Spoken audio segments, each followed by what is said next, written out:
Are you looking for a new job, but you're not sure how personal branding impacts your job search? Well, you are in for a really good episode this week as we talk about how personal branding can supercharge your job hunting. And today we are joined by Stephanie Alston, who is very experienced at being an entrepreneur and also recruiting people for their dream job. And so, Stephanie, welcome to owning your personal brand. I appreciate you being here today. Thank you for having me, Amie. I'm so excited to chat with you a little bit more. All right, now today we're going to be talking about some advice related to personal branding, but really for the job seeker. So it could be someone um, early in their career looking to move up. It could be somebody changing careers. And so we want to provide them with some guidance and some really actionable advice that they can use. But before we get started, can you just share for the audience a little bit about yourself, your marketing journey, and also what you're doing currently? Yeah, so I am the CEO of a company called Black Girl Group, and we are a full service creative staffing agency that connects all men and women of color. The company seeking to hire more diverse talent in marketing, advertising, communications, media, and design. And I have had a very interesting journey. So it's so interesting that we're talking about defining your personal brand. In 2016, I was actually laid off of my full time job at the time in heating and air conditioning public relations, which was not sexy at all. And I remember very clearly the day after I was laid off of my job, I actually ended up going to a conference. And I went with one of my friends who was an executive at another company here in the Raleigh Durham area.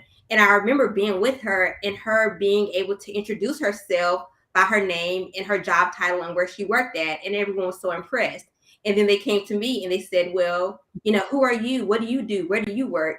And I froze because I was just laid off. So I didn't have a job title to hide behind. And all I could say is, I'm the CEO of a staffing agency.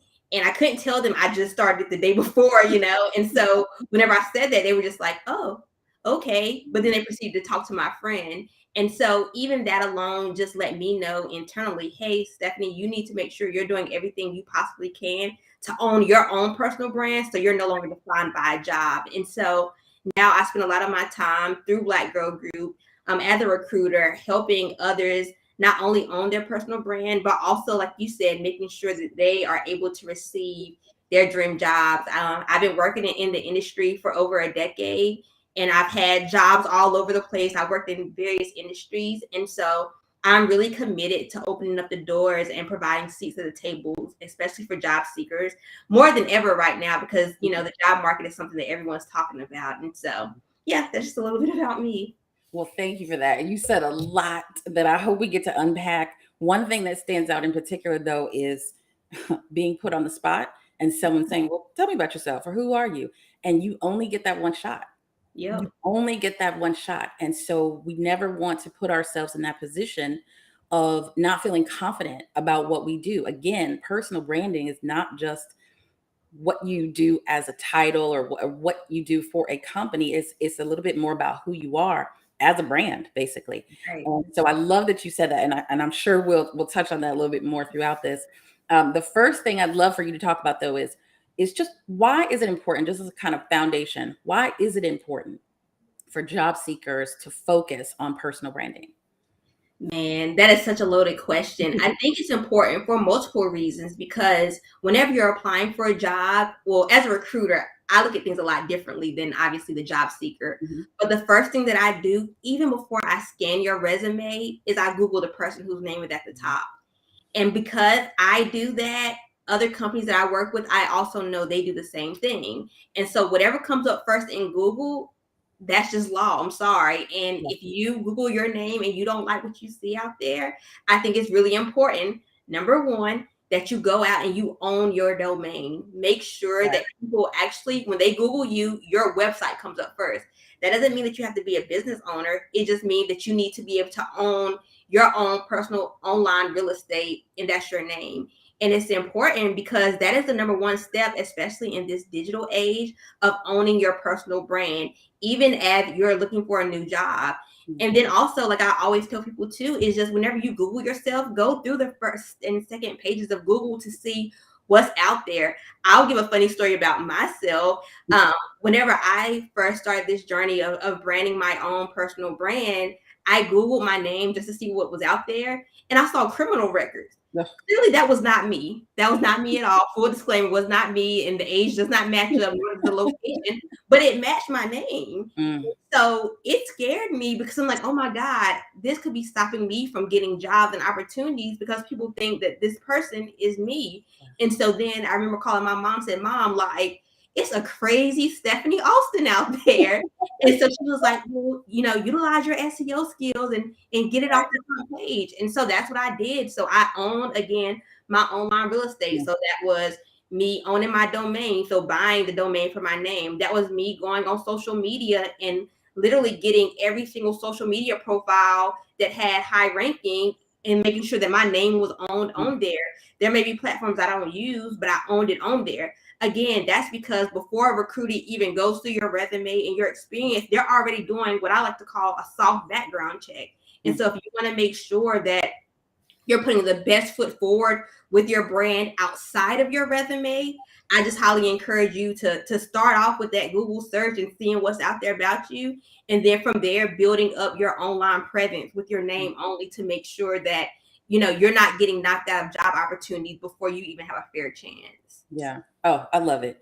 We can probably talk about this for hours, but I think there's so many things that you said were important. So I want to put up this quote here that I just love because it's exactly what you were talking about.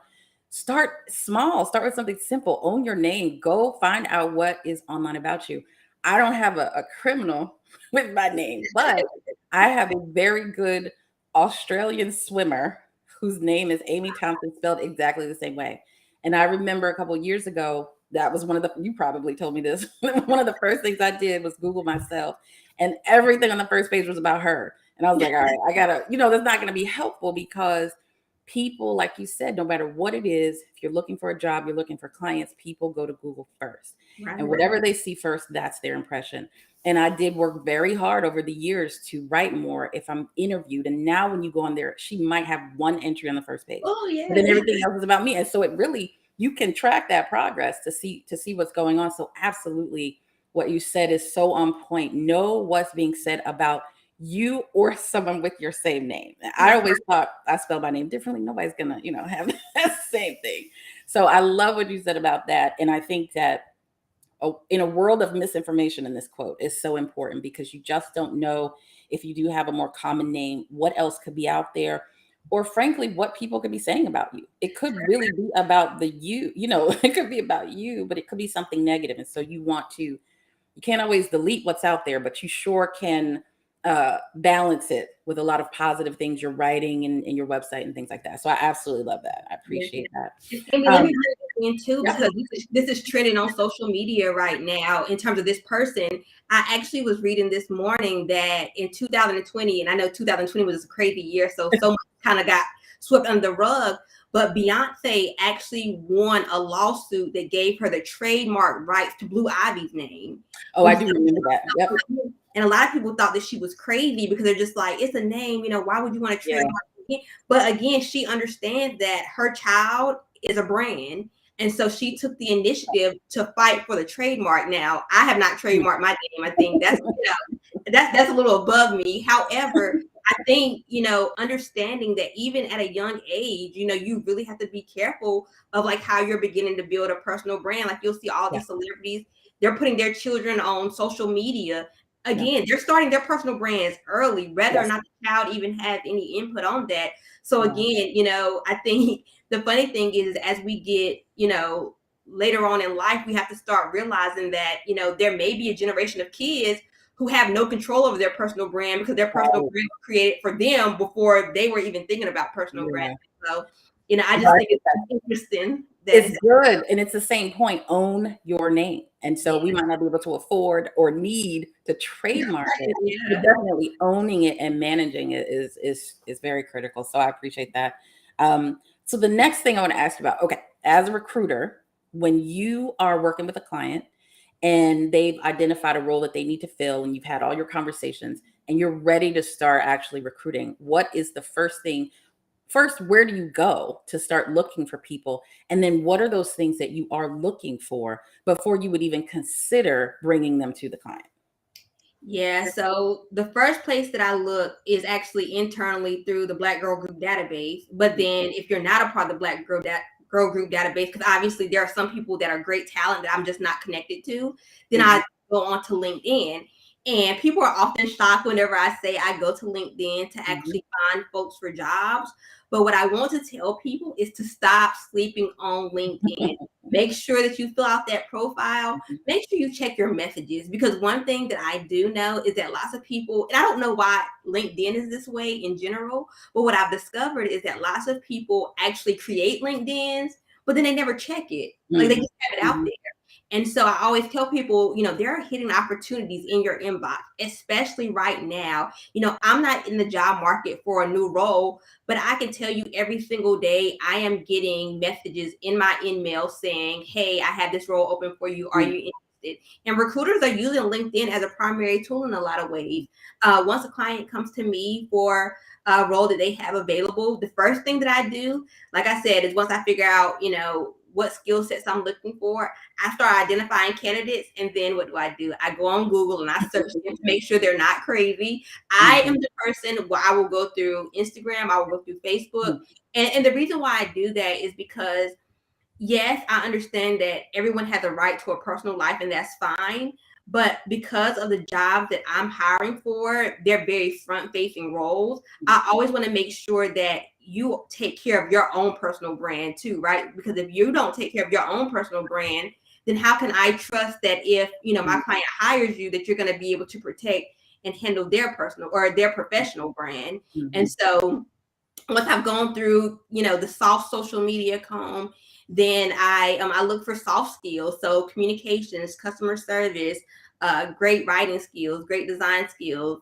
And I say those soft skills because, like, customer service and also communication is because those are the premises of every single job. If you don't know how to treat people well, and I can't see that from your resume, then it makes it really hard for me to be able to market you, because the first thing that the client often asks me is, what can you say about their character?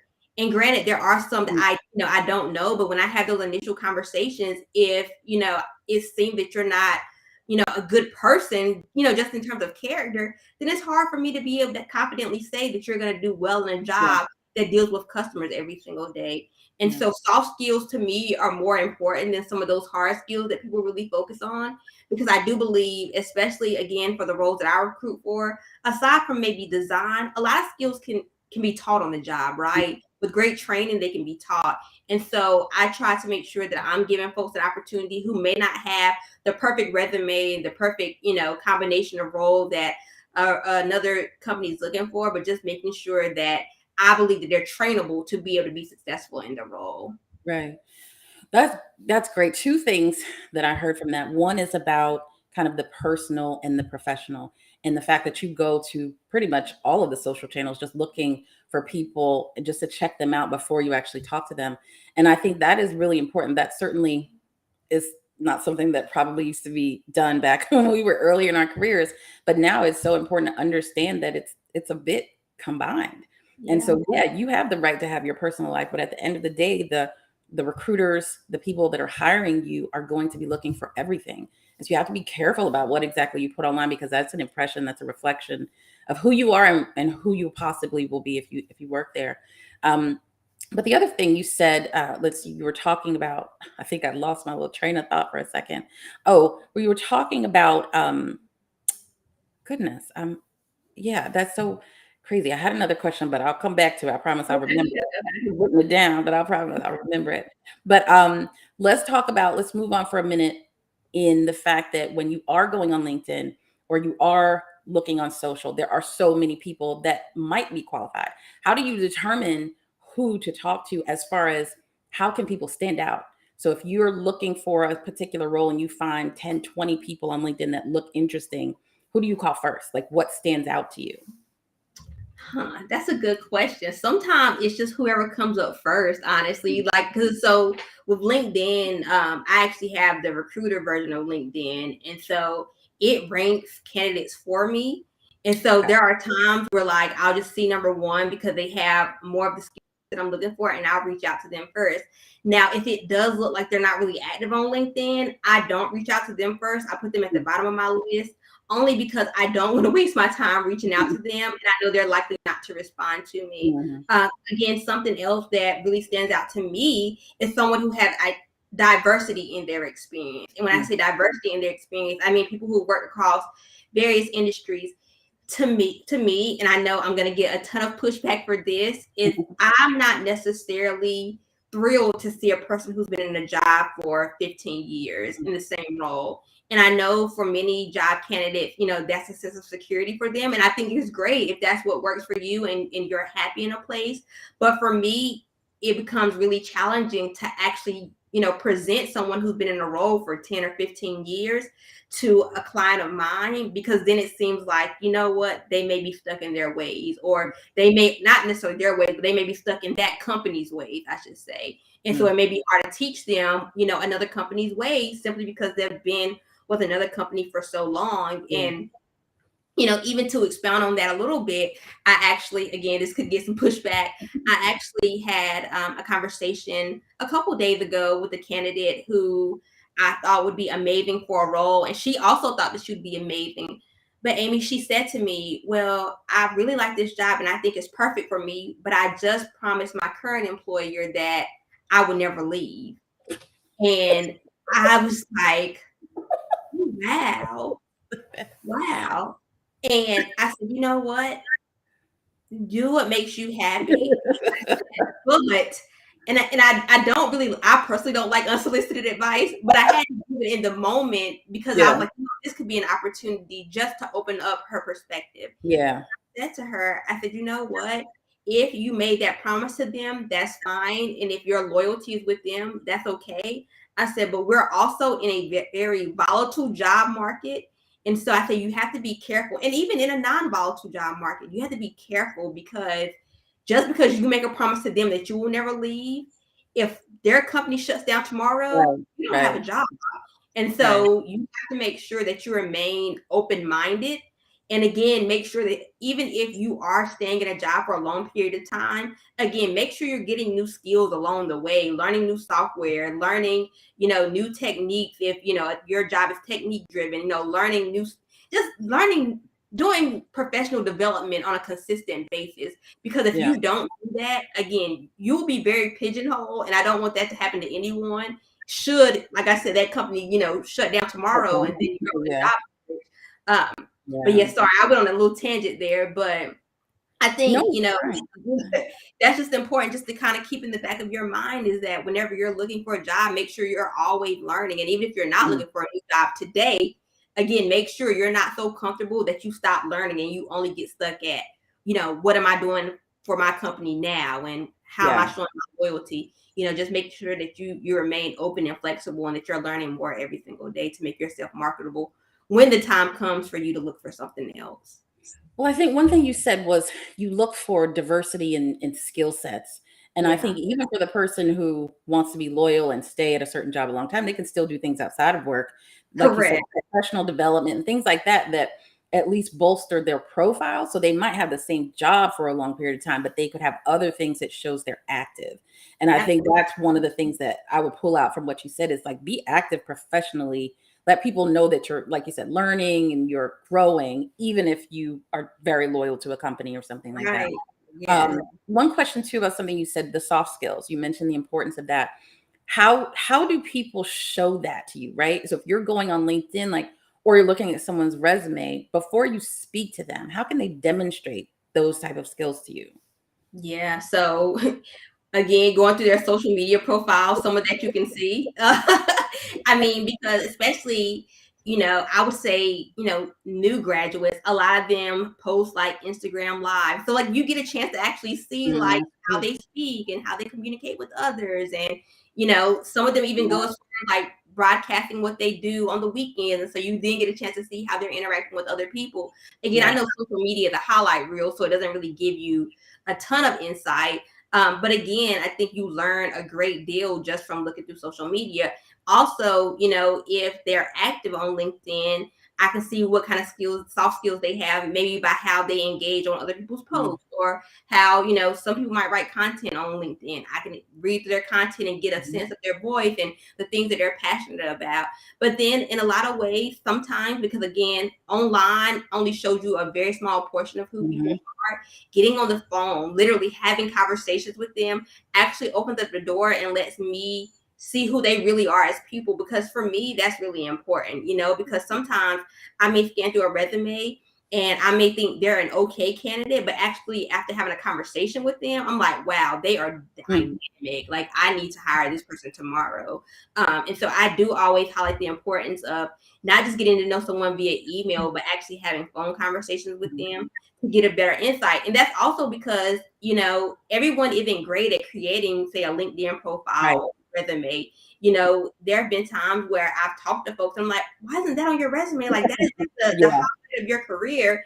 And I don't know, no one ever told me that. Like, that felt small to me. So having those conversations gives me so much more insight, at the end of the day, than even words on a LinkedIn page or resume could ever give me. Yeah. That's a good point. I think it comes a little bit to confidence. It's very hard sometimes to talk about yourself and talk about, oh, I'm so great at these things. And so that kind of lends itself to getting help when you need it, having somebody help you write your profiles, or just the professional development, watching things like this, or webinars where you can get some tips on how to stand out and things like that. One last question that I want to ask, not to get too technical, but at a high level, how should people go about making sure that their profile on LinkedIn is searchable? Because you'd mentioned you use, LinkedIn Recruiter, but somehow they're compiling for you profiles based on certain skill sets. So where should people, or how much time or effort should people put into making sure they're not just listing bullets of things they do, but they're actually thinking through how my profile can come up high when someone's searching for me or searching for my skills? Okay, this is interesting. This is very interesting because this is interesting. This is a very interesting question. And I'm going to tell you why. It's interesting because, one, I actually never thought about what words people need to put in, but now being on the recruiter side and seeing what LinkedIn Recruiter specifically looks like, I actually do have an answer to this. So, one, your job title is everything. And so that means literally what you're doing right now. Now, in the event that you are unemployed, put self-employed and list out that job title that you want, not necessarily, that I'm unemployed or I'm just self-employed. For example, so right now for one of my clients, I am hiring a social supervisor. So if you're in the advertising industry, social supervisor is someone who manages your social ad campaigns for any given agency. So the number one word that I look for is first. So on LinkedIn Recruiter, there's actually an option to type in job title. And so I type in, social supervisor. It also gives me an option to put what city and state I'm in. And so I think, again, that's important because some people, they say, well, I don't want to put where I live at because I don't want, privacy reasons. And I completely understand.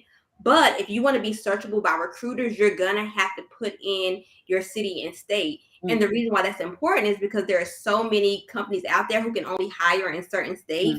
Like for this particular role, I can only hire in Texas and Georgia. So the two things that I'm always putting in is social supervisor, Texas and Georgia as a part of my search query. And then the last option I have is keywords.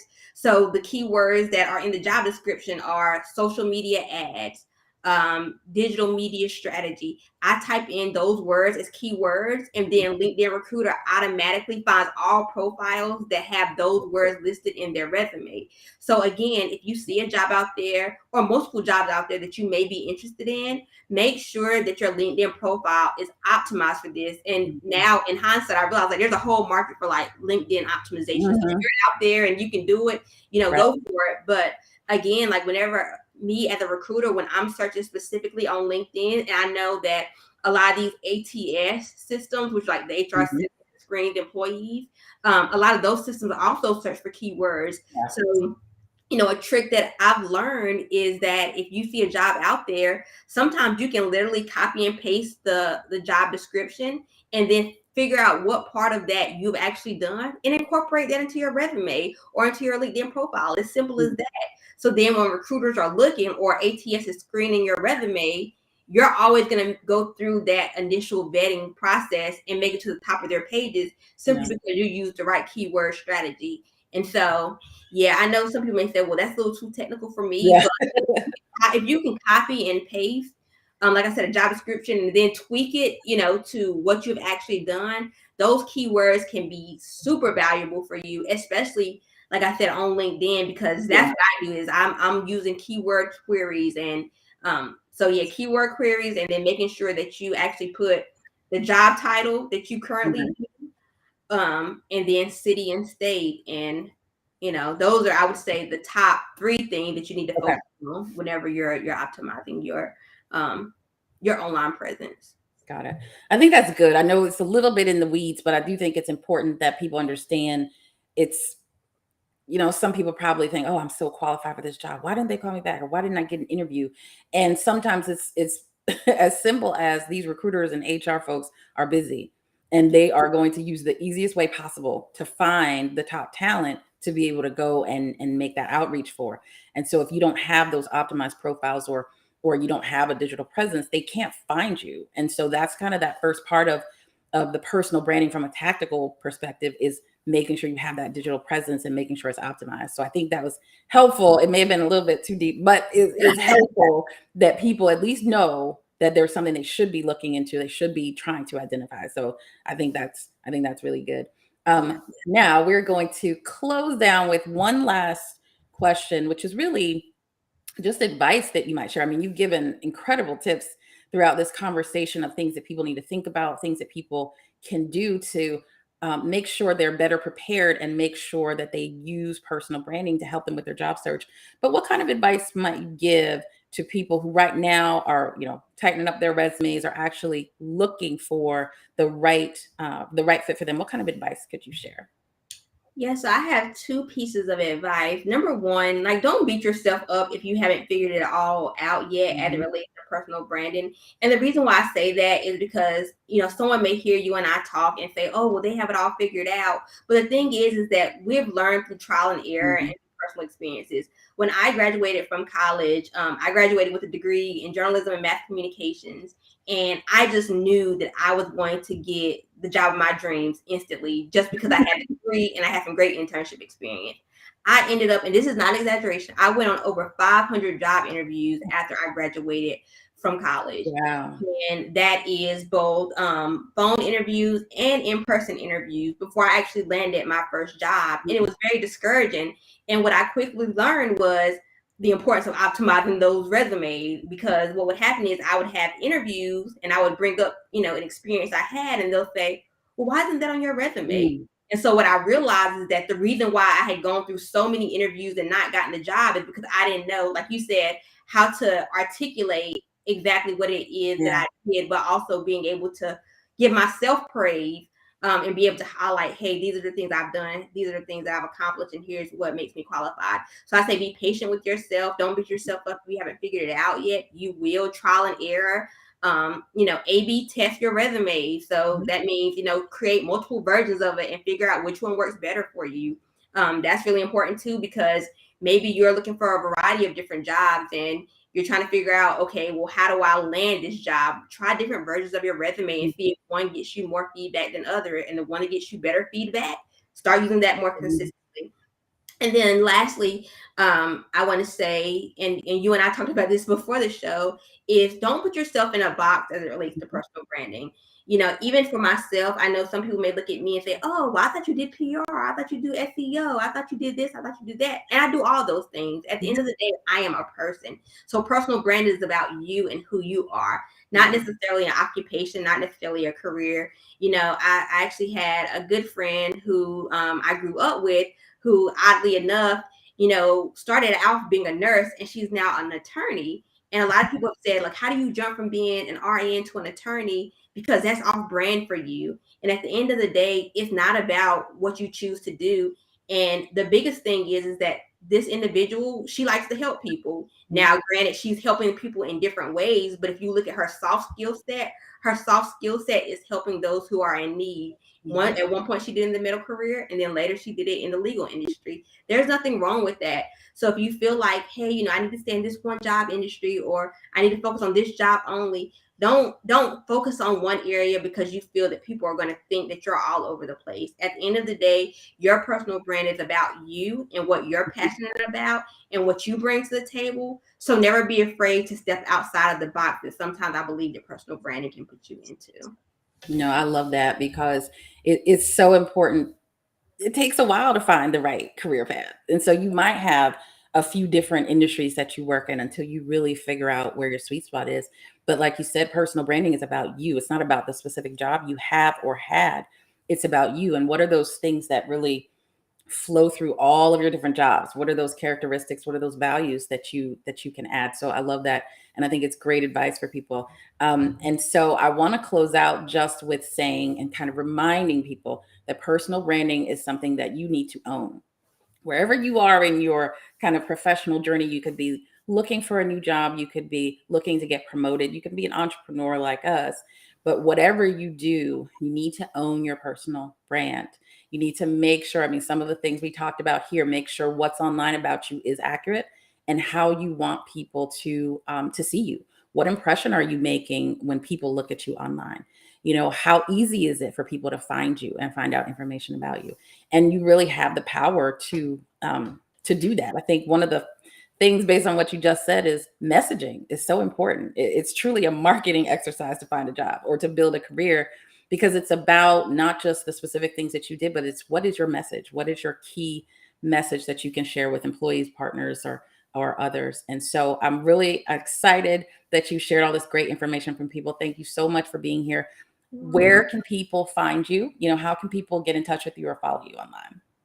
Well, you can visit me on my website, StephanieRAlston.com. If you're interested in learning about my staffing agency, you can visit us at blackgirlgroup.com. In terms of social media, I can't always remember my social media handle because I had to use I hyphen. got it for you here. Oh, yeah, okay. So it's Steph _R _Alston. Twitter. And you can follow me on LinkedIn. But and then lastly, if you just want to contact me directly, you can reach me at Stephanie@blackgirlgroup.com. I'm always happy to provide information and also answer questions as it relates to personal branding or recruitment, because at the end of the day, teamwork makes the dream work. So any way I can be of service to my community, I'm more than happy to help. Yeah. And take advantage of that. So many people, guests that I'll have and people in my network are always open to having those conversations. And most people don't take advantage of it. Take advantage of it because, especially with personal branding for job seekers, you can't always see all of the sides of yourself. And so sometimes it's great to have an objective person give you some feedback on whether it's your resume, whether it's just your approach, whatever it may be. So definitely take Stephanie up on that and reach out. I want to thank everybody for joining us and listening in on this conversation about owning your personal brand specific to job seekers and those that are on the hunt for a new job. Thank you so much for listening. And hopefully we'll see you again next week.